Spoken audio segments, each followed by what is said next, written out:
After the story of the Duchess, the novel reaches its true climax, the Mad Tea Party with the Mad Hatter, the March Hare, and the Dormouse.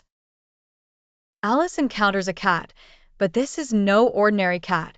It is an animal that can separate abstract expressions from its physical form. It tells Alice, "We are all mad here, and you are mad too.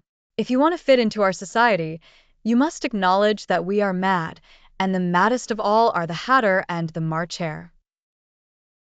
Alice then arrives at the tea party of the March Hare, the Mad Hatter, and the Dormouse. At the tea party, there is an exceptionally large table filled with all sorts of teacups, none of which have been replaced. When they see Alice approaching, they exclaim, "Don't come here! Don't come here! There's no room! No room!" Alice replies, "But there are so many empty spaces." They insist, "No, we must drink tea in circles. This is where we must sit." This is a classic scene and also the most absurd one. Alice realizes they are not drinking tea. They are trapped in time, with no time to drink tea or change teacups, only endlessly swapping seats. They cannot escape the time of afternoon tea.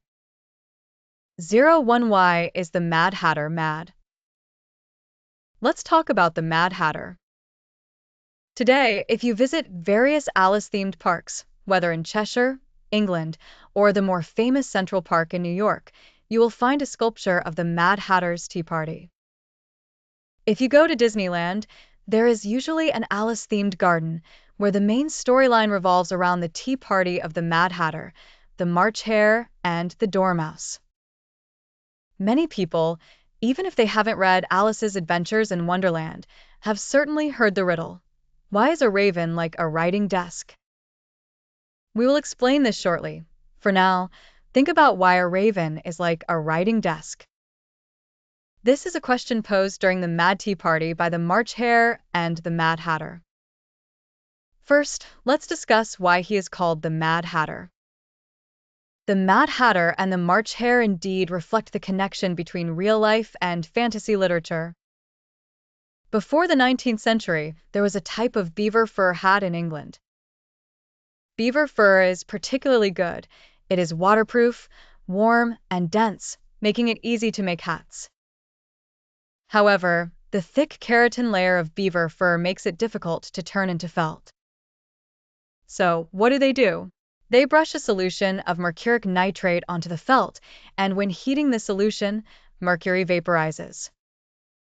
If inhaled during this process, it can lead to mercury poisoning, which causes irreversible damage to the brain's nerves. What are the symptoms of this damage? First, the lips tremble, and the person cannot control their speech. If someone cannot speak clearly or control their words, they can easily become anxious. Can you understand? You want to express something, but if your nervous system is out of control or not very responsive, it can lead to anxiety, and when anxious, tempers flare. Moreover, as mercury poisoning progresses, it can affect the body's nerves, making walking difficult, causing constant twitching, and leading to mental agitation, among other things. Thus, there is a British proverb, "You are mad as a hatter." A hatter is a person who makes hats.